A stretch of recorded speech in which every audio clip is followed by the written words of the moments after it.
Hello बच्चों, good afternoon. Pre board exam जनवरी 2025 10वीं कक्षा का सामाजिक का पेपर जो आज मॉर्निंग में हुआ है, हम उसका फुल हल निकालने का प्रयास कर रहे हैं ताकि आप अपने अंकों का अंदाज़ा लगा सकें। तो चलते हम इस पर। तो आपका ये अपनी पढ़ रही हैं, आपका पेपर है जो आज हुआ है।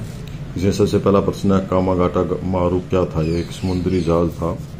तो इसका ए उत्तर आपका। बाकी ऑप्शन आपको पढ़ने की ज़्यादा जरूरत नहीं है। पनडुब्बी भी नहीं थी, हवाई जहाज या नहीं, कुछ नहीं था। हमने प्रश्न पढ़ा था, उस प्रश्न में था एक समुद्री जहाज था। इसके बाद हम अगले प्रश्न पर चलते हैं। प्रश्न नंबर 2 आपका, in which language was the newspaper named Kesari effected Bal Gangadhar तिलक? बाल गंगाधर तिलक द्वारा जो बाल गंगाधर तिलक के द्वारा संपादित केसरी नामक समाचार पत्र किस भाषा में प्रकट हुआ है? मराठी भाषा में था। इसका मराठी उत्तर है। उर्दू, हिंदी, अंग्रेजी नहीं है, बल्कि इसका उत्तर सही उत्तर मराठी है।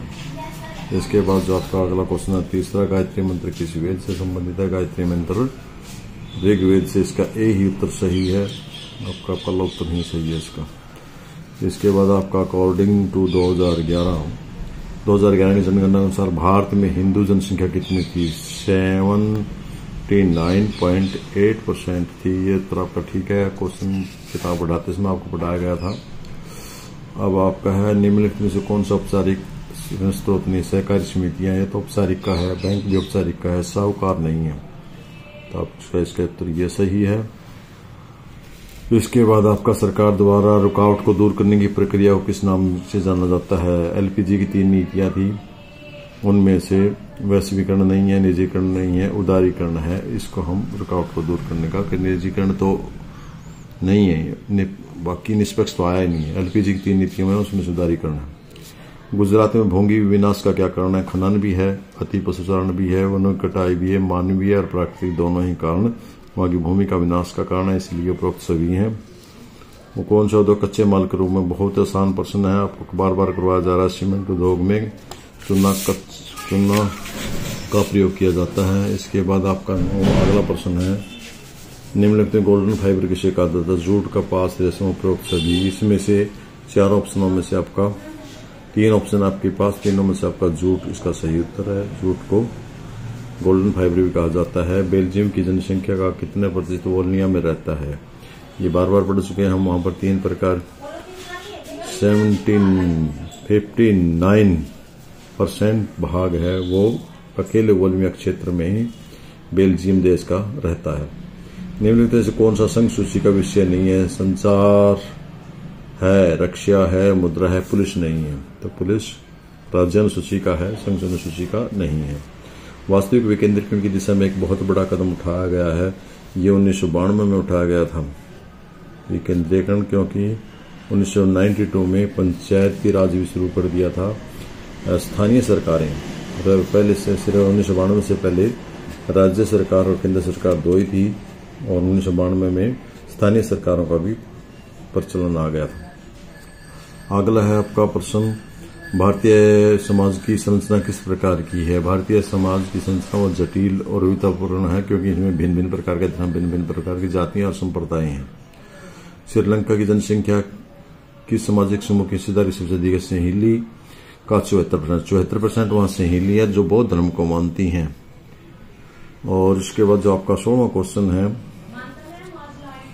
निम्नलिखित में से किस आर्थिक गतिविधि का द्वितीय क्षेत्र से कोई संबंध नहीं है? इसके ऑप्शन नहीं दिए गए हैं, तो सिर्फ आप ये लिख दें, कोई भी आर्थिक गतिविधि लिख दें द्वितीय क्षेत्र में आते, जैसे गन्ना उद्योग है, चीनी उद्योग है, या कोई भी उद्योग है, उसके बारे में आप लिख देंगे, आपको उत्तर सही होगा।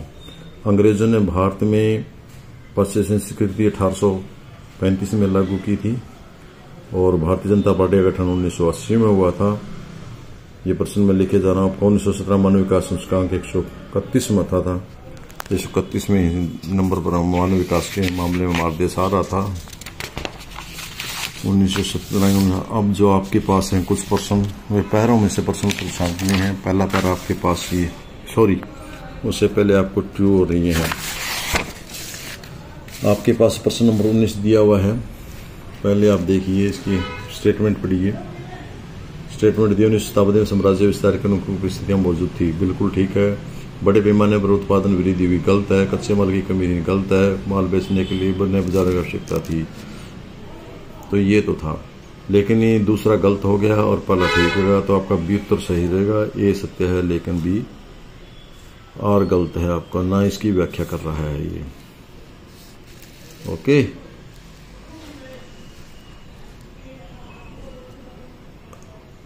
अगला है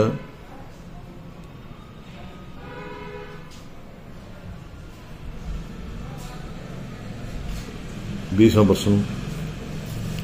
उपनिवेश के इतिहास से पता चलता है कि उपनिवेशों की समृद्धि संसाधनों की विदेशी आक्रमण बिल्कुल सही था, आकर्षण के केंद्र थे। इसीलिए तो भारत पर अंग्रेजों ने अंग्रेज भारत में पार के लिए आए और बहुत सारी जातियां भारत में आई, तो ये पहला ठीक है आपका। किसी क्षेत्र में विकास के लिए संसाधन की उपलब्धता एक आवश्यक शर्त, ये भी ठीक है। और ये पहले की व्याख्या भी करता है, क्योंकि संसाधनों के बिना कोई विकास नहीं होता। संसाधन कारखानों की या फैक्ट्री के औद्योगिक का ही मूल चीज है, उसके लिए जरूरत आवश्यकता है। तो इसका मतलब दोनों सत्य हैं और एक का सही स्पष्टीकरण भी कर रहे हैं। इसका उत्तर आपका ए ठीक होगा।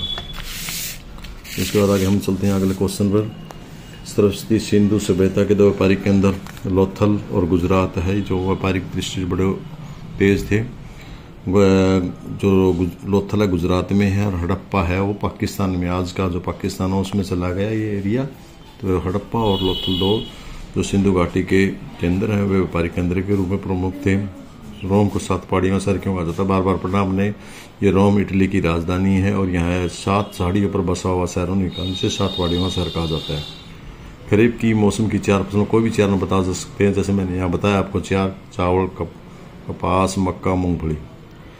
मैग्नीशियम के उपयोग बताइए को 2 उपयोग बताने हैं। स्वास्थ्य के लिए, मनुष्य के स्वस्थ रहने के लिए मैग्नीशियम का उपयोग जरूरी है।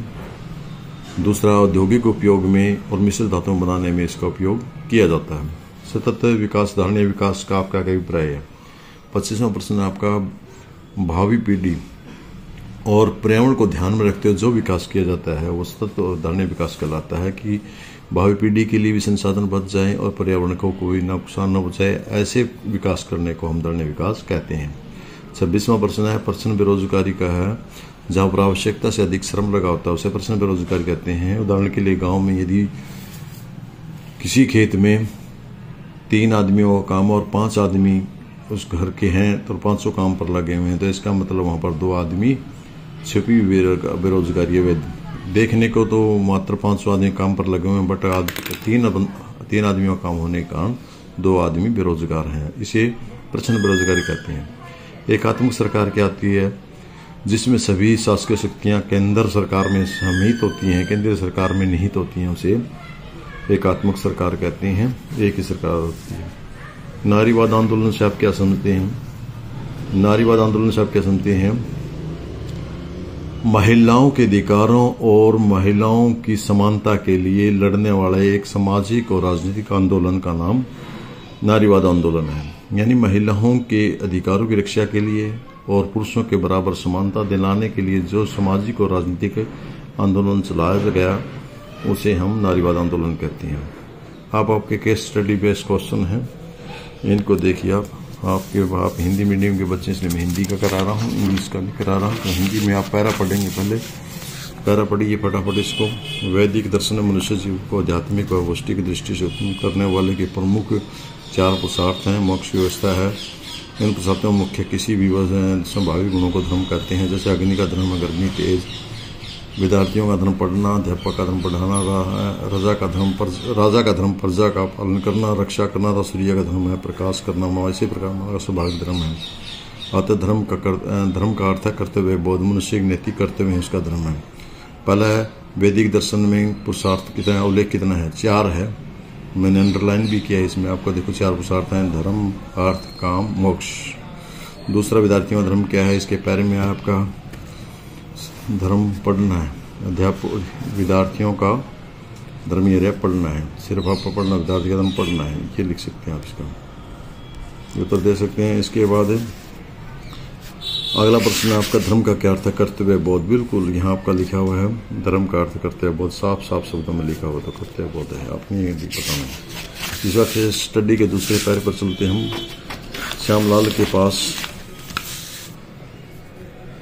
श्यामलाल का कहना है कि उसके पास 1.5 एकड़ जुताई के हर मौसम में पैसे उधार लेने पड़ते हैं और कुछ साल के तक वह गांव से कर्ज लिया करता है। साहूकार 5% में मासिक ब्याज 60% वक्त देना पड़ता है। पिछले कुछ वर्षों में श्यामलाल गांव की कृषि की व्यवसाय से 3% ब्याज की दर पर ऋण ले रहा है।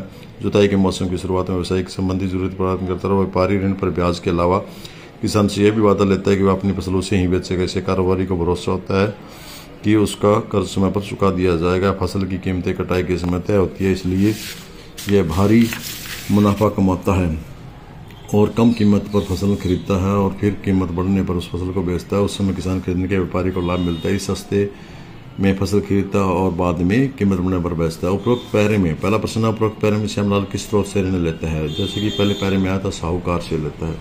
इसमें आया था आपका पैरे में, यह है आपका साहूकार से ऋण लेता है। साहूकार इसका उत्तर है सही आपका, सिर्फ साहूकार लिख सकते हैं आप।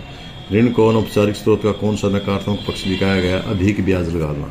अधिक ब्याज लगाते हैं और उसका नुकसान होता है गरीब किसानों को। तीसरा है ऋण के औपचारिक स्रोतों में क्या शामिल है? ये प्रश्न आपने दिमाग से देना, आपने पैरे में नहीं है। जब अनौपचारिक तो साहूकार है, तो औपचारिक आपका बैंक, सहकारी समितियाँ आदि और ग्रामीण बैंक, ये इसमें शामिल होते हैं। इससे अगला जो केस स्टडी का पैरा है वो आपका ये है। आज विश्व के 100 से अधिक देशों में किसी न किसी प्रकार लोकतंत्र का दावा करते हैं और उनका अभ्यास करते हैं। उनके पास औपचारिक सुविधाएं, वे चुनाव कराते हैं, उनके पास पार्टियां हैं, वे नागरिकों को अधिकारों को गारंटी देते हैं। हालांकि ये विशेषता उनके संविधान के लिए सामान्य है। ये लोकतंत्र सामाजिक स्थितियां उनके विरोधियों की संस्कृतियों में एक दूसरे से भिन्न इन प्रश्नों को उत्तर दें। पहला प्रश्न है, भारत में किस प्रकार की सरकार? लोकतांत्रिक सरकार है। इसमें ऊपर दिया हुआ 100 से अधिक देशों में, तो भारतीय उन देशों में से है लोकतांत्रिक सरकार है। दूसरा है, पैरे में सरकार के लोकतंत्र दो विशेषताएं क्या हैं? इस पैरे के अनुसार दो विशेषताएं दी हैं। वे चुनाव कराते हैं और उनके पास पार्टियां हैं। ये आप इसका आंसर लिख सकते हैं। ये आपका उत्तर हो गया। इसके बाद ये केस स्टडी का ये पैरा खत्म है। इसके बाद हम अगले प्रश्न पर चलते हैं। प्रश्न नंबर 33 जो कि भूगोल से लिया गया है आपका। ये केस स्टडी है। भारत एक उष्णकटिबंधीय देश है। सौर ऊर्जा के दोहन की अपार संभावना है। फोटोवोल्टिक तकनीक से सूर्य के प्रकाश से बिजली परिवर्तित करती है। सौर ग्रामीण ऊर्जा और दूरदराज के इलाकों में तेजी से लोकप्रिय होता जा रहा है। जहां पर बिजली पहुंचना संभव है, यहाँ पहुंच रही है। भारत में विभिन्न हिस्सों में जुड़े कुछ बड़े सौर ऊर्जा संयंत्र स्थापित किए जा रहे हैं जो ग्रामीण परिवारों की जलाऊ लकड़ी और गोबर के उपकरणों पर निर्भरता को कम कर देंगे। तो इन प्रश्नों का उत्तर दें। पहला प्रश्न आपका, सौर ऊर्जा एक नवीकरणीय ऊर्जा है जो बार बार कभी भी खत्म न होने वाली है, तो आप इसका नवीकरणीय उत्तर लिखेंगे। दूसरा, कौन सी तकनीकी ऊर्जा से प्रवृत्ति करती है? इसमें पैरे में आता है फोटोवोल्टिक। और तीसरा, क्या सौर ऊर्जा प्रदूषण का कारण बनती है? इसका उत्तर नहीं, कोई इससे प्रदूषण पैदा नहीं होता। साम्राज्यवाद की परिभाषा आपको बिल्कुल आसान से दे रहा है। साम्राज्य जो देश दूसरे देशों कमजोर देशों को अपने अधीन कर लेते हैं उन्हें साम्राज्यवाद कहते हैं। साम्राज्यवाद का नकारात्मक प्रभाव ये है कि जो कमजोर देश हैं उनका विकास नहीं हो पाता और जो अपने उपनिवेश बना लेते हैं और उपनिवेशों का शोषण करते हैं। राजनीतिक दलों के कोई 3 कार्य: पार्टी का गठन, चुनाव करना और सरकार का चलाना। और विपक्ष की भूमिका ये राजनीतिक दलों के कार्य हैं। अधिकांश से जुटे गुजरात महाराष्ट्र में क्यों केंद्रित है? क्योंकि वहां पर इसके लिए उचित उत्तम पर्यावरण है और सस्ता श्रम है जो इसके लिए जरूरी है। वैश्वीकरण के सकारात्मक प्रभाव, ये प्रश्न आप लिख सकते हैं। 37वां भी इजी है, मैं जल्दी से कर रहा हूँ। बड़े प्रश्न आप अपने हिसाब से करेंगे, लिख दीजिए। लास्ट का प्रश्न आपका है मैप का। मैप में विश्व का मैप हमारे पास उपलब्ध न होने के कारण मैं नहीं समझा पा रहा। भारत का मैप मेरे पास है, मैं आपको दिखा रहा हूँ। ये भारत का मैप है। पहला क्वेश्चन भारत के मैप में पूछा सरोवर बांध के हैं, तो पहला मैप आपका गुजरात में है। इस जगह पर आपका ये मैंने जो दिखाया, यहाँ पर आपका 1 नंबर प्रश्न है। 2 नंबर आपका है चाय उत्पादन का क्षेत्र असम का है। ये आपका असम है। असम राज्य ढूंढिए, मैंने आपको बहुत अच्छे से कराया हुआ। ये आपका 2 नंबर हो गया। और इसके बाद 3 नंबर फिर आपके क्या है, नेताजी सुभाष चंद्र हवाई अड्डा कहाँ? कोलकाता। कलकत्ता दिखाना आपने, कलकत्ता पता है आपको कहाँ है?